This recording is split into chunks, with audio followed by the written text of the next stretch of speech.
So if you follow my channel, you know I'm a big fan of the 2-in-1 Surface-like devices. Of course, the Surface Pro 8, which I reviewed last year, and I look forward to its follow-up this year. But I got something in from HP that's a really interesting device, I think more in line with competition to the Microsoft Surface Go 3. Now this is the HP 11 tablet. It's a really nice tablet with a 2.1K IPS display, which is absolutely gorgeous. It's an all metal build, a premium build, and you can get it with the pen and the keyboard cover, which are separate purchases. We'll get into that in a minute, but it makes for a nice companion device to take with you on the road. And best of all, it's on sale right now. We'll get into the pricing in a little bit. Hey everybody, it's Andrew, and this is my review of the HP Tablet 11 here for 2022. Coming up.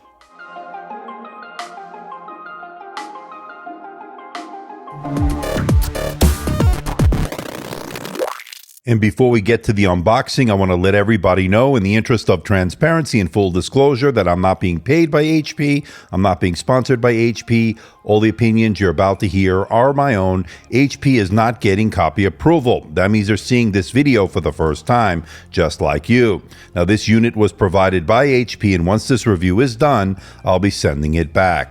Now, regular pricing for this product is $599, but right now over at HP.com, it's on sale for $379.99. That's $220 off the initial asking price. That's a pretty good deal. We'll talk about this in a little bit in terms of a secondary kind of device that you might want to take with you on the road.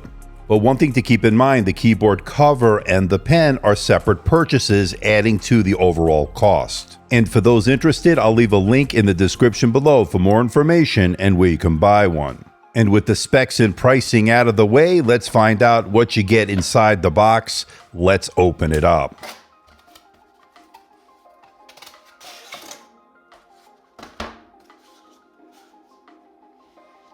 Okay, lifting the lid, you're greeted by the unit itself. We're going to get to that in just a little bit, but first let's find out what else you get. You get the back cover, which has the kickstand on it, and it connects magnetically to the back of the tablet. You get some warranty information along with other product information inside the box. You get a pretty compact 30-watt USB-C power adapter with flip-out prongs. And holding the unit for the first time, this feels like a very premium high-end product. It's an all-metal build, and it has rock-solid build quality with little or no give in the chassis. Looking good so far. And you're looking at about 1.32 pounds or 0.59 kilograms for the tablet alone. Add a little bit of extra weight for the kickstand, of course, and that back cover does connect magnetically, as I mentioned, and it is a pretty sturdy connection on it, and the kickstand is pretty rigid. It looks good so far, giving you a lot of viewing angles, very similar to the Surface Pro devices we've seen in the past. Now, one of the big differences, of course, is that this can be used both vertically and horizontally, something you cannot do with the Surface Pro devices. And HP sent over the pen for me to check out, and this, of course, is an additional $40 on top of the tablet as a separate purchase. You get additional pen tips along with one quadruple-A battery.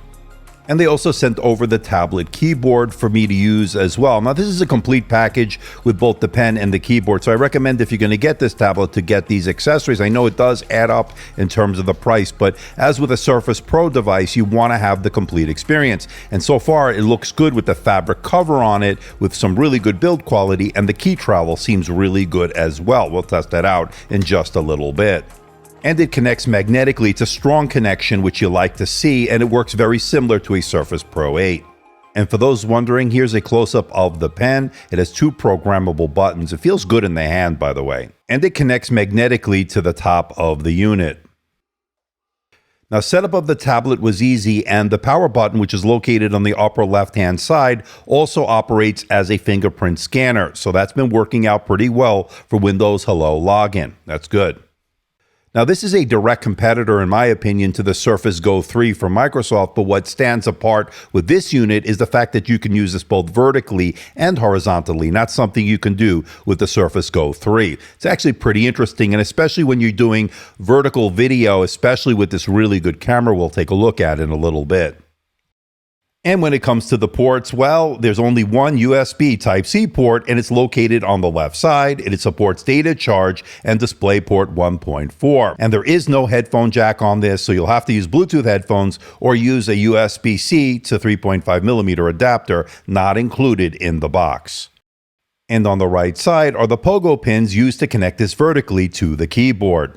And on top is the SIM tray for the microSD card and the volume rocker up and down.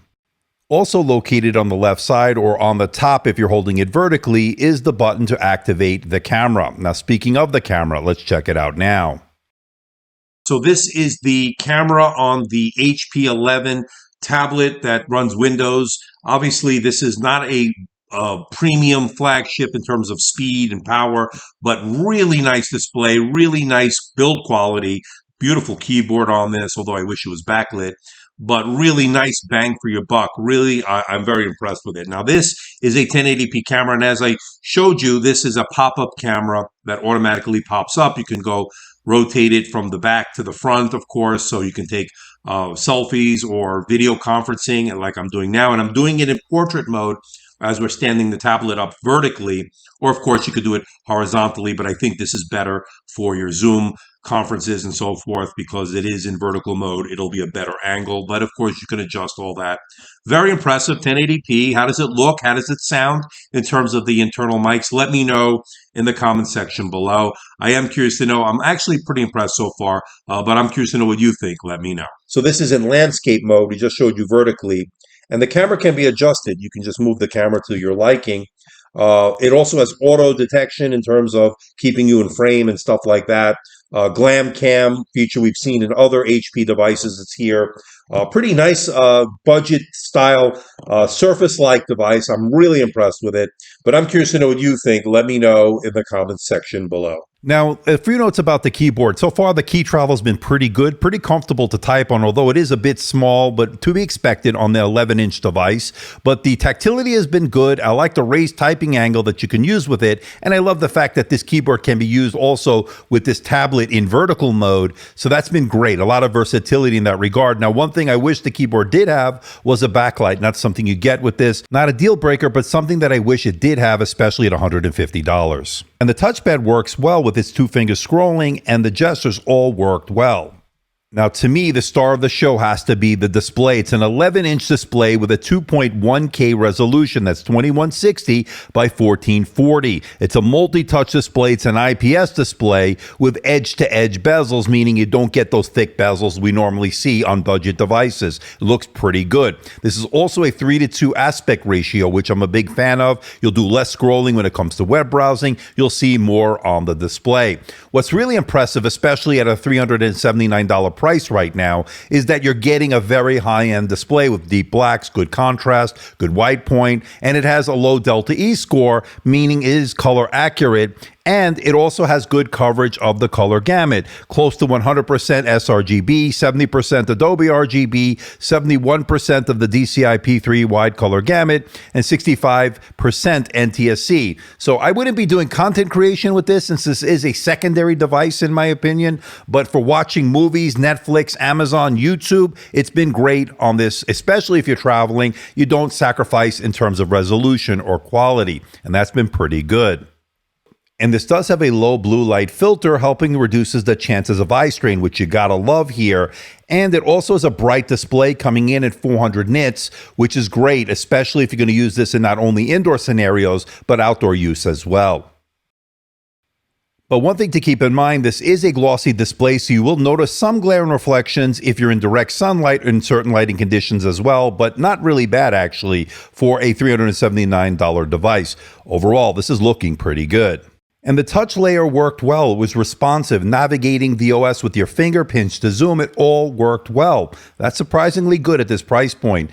And it also worked well with the pen, taking notes, sketching at artwork. I have no complaints. It's been great, especially in a meeting, on the road, or you're in a cafe, you need to take a note. It's there. It worked really well. Okay, let's talk about performance. And before we get into the numbers and everything like that, I just want to tell you this is not a powerhouse machine. This is not going to be your main laptop or your main device. This is a good secondary device. Now, with that in mind, this is running the Intel Pentium Silver N6000 processor, a quad-core CPU with 4 threads. And again, like I said, it's not going to blow you away, but it's adequate for getting work done. Even some Microsoft Office, light emails here and there, watching movies, Netflix, Amazon, and YouTube. It's going to be great. You could even play some games on this if you lower the settings, but I think you really want to stick to Windows Store games really that are optimized for this type of tablet.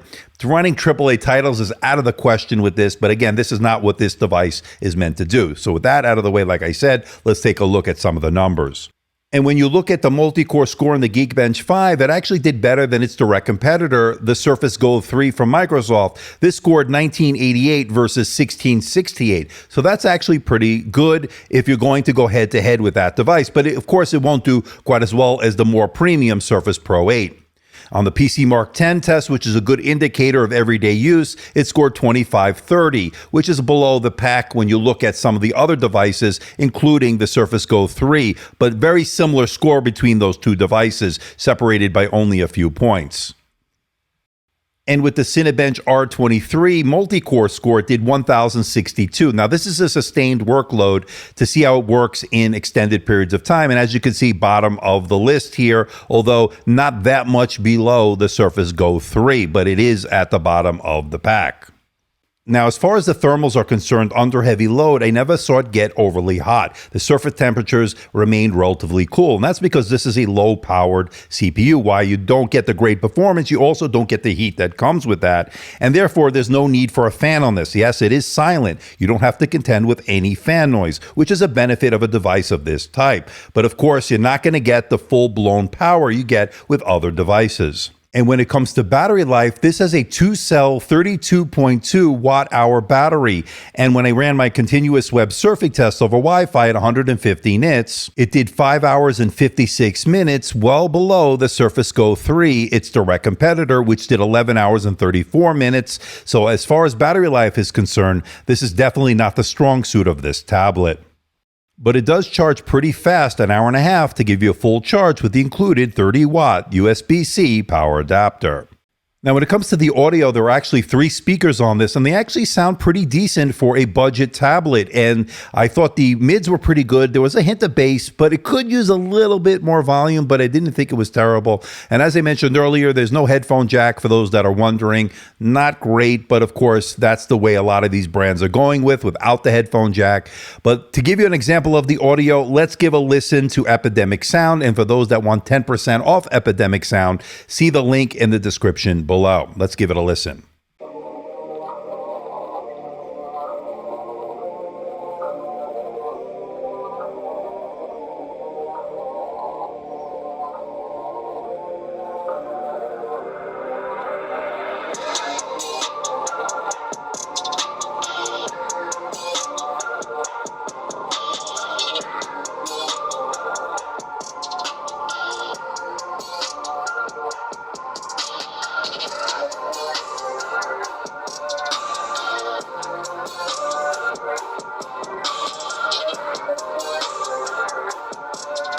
Okay, let's bring it all home. What do I think about the HP Tablet 11 here in 2022? And I gotta say, if you're gonna look at this as a secondary device, this is definitely an intriguing choice, especially on sale right now for $380. But of course, that's not the end of the story. You need to add the $40 pen and the $150 keyboard. When it's all said and done, you're now spending $540. And for a companion device, that might be a lot for some people. But having said that, I absolutely love the display on this. It's a 2.1K IPS display with that 3:2 aspect ratio. It's got a really premium solid build, not something we normally see at that price point. And I love the fact that this has a 13 megapixel webcam that does 1080p video, and it's a rotating camera, allowing you to use it in both vertical and horizontal modes, giving it a lot of versatility. So that camera really does come in handy, allowing you to take selfies with it, of course, and allowing you to take photos with it and video conferencing processing has been great with it. With that, and the internal mics have been good as well. Now, the things I'm not crazy about, of course, is the sluggish performance out of that Pentium processor, the so-so battery life out of this, which was not great. There's no headphone jack, just one USB-C port, and the keyboard and pen, again, are extra costs that you'll have to factor into this. But as a secondary device, this definitely has a small footprint, premium display, and really good overall sound out of the speakers. I'm going to give this a score of 80%, making it worth your money if you're going to be using this as a secondary device. So what do you think about this bad boy, the HP Tablet 11? As you can see, the pen sticks magnetically to the top, although not the most secure connection. So if you're putting this in your bag, make sure you put the pen in a separate pocket. You don't want to lose it, but it's handy to keep it on top when you're using it. Now, see, it almost came off right now. Now the cover comes off magnetically, as you see here. And this, of course, has that kickstand that we know and love from the Surface devices. It works the same way on this. It's a pretty nice cover. It's a nice fabric, of course. It's a premium feel here. And at $379 right now on sale, I think it's a good deal to take a look at. Now, the camera, which is on the back right there, if you press it, you can see it popped up over there. And it's a pretty nice 13 megapixel camera, 1080p video. You can do this in both vertical and landscape mode, which is great in terms of your Zoom calls. You have that choice. It has the glam cam features, keeps you centered when you move around to make sure you always are in frame. It has a lot of the features that we like to see out of the glam cam. And this is going to be a great mobile conferencing device, which is what I think the focus is on this. Now, as far as performance out of that Pentium N6000 processor, not the most powerful processor. It's actually a pretty sluggish in terms of performance. And as you saw from the numbers, it's not going to blow you away in terms of performance. Gaming, you're going to be able to do some Windows Store games, but I don't think you're going to want to game on this as a AAA title gaming. It's not what it's meant to do, and it just can't do it. Doesn't have the power. Battery life was so-so on this. I was hoping for a little bit better battery life, but it does have a small battery in this, and it lasted a little shy of 6 hours on my continuous web surfing test, so not the best in terms of battery life. You'll do much better in that department with the Surface Go 3 from Microsoft, for those wondering. But it did beat it out in other areas, especially multi-core performance with this quad-core CPU, and it also beat it out in a couple other the benchmarks. Again, check those numbers in the video, but you're not going to get the most performance out of this. It's more of a travel companion device, and it's great for watching movies, Netflix, Amazon, YouTube, especially with that beautiful 2K IPS display. And as I mentioned earlier, it's on sale right now for $379. That's $220 off of the initial asking price. But you're going to have to throw in an additional $40 for the pen, which I think is necessary if you're going to take notes and sketch out artwork, and another $150 for the keyboard. Now, the keyboard is a really nice keyboard, but it is not backlit, as I mentioned, so one of the little negatives out of that, but it did work well as far as the sturdiness. It does use it on a raised typing angle, and there was very little flex or give in it when using it like that. Tactility was good, the key travel was good, so I'm a big fan of the keyboard. So please hit the like button, please subscribe, please share this video. Don't forget to leave a comment in that comment section below. Let me know how I'm doing. Let me know if there's a device or something out there you think I should review. I'll do my best to try to make that happen. Don't forget to check me out on Facebook, Twitter, Instagram, and of course, my website, amdtechreviews.com. So until next time, this is Andrew from AMD Tech. See ya.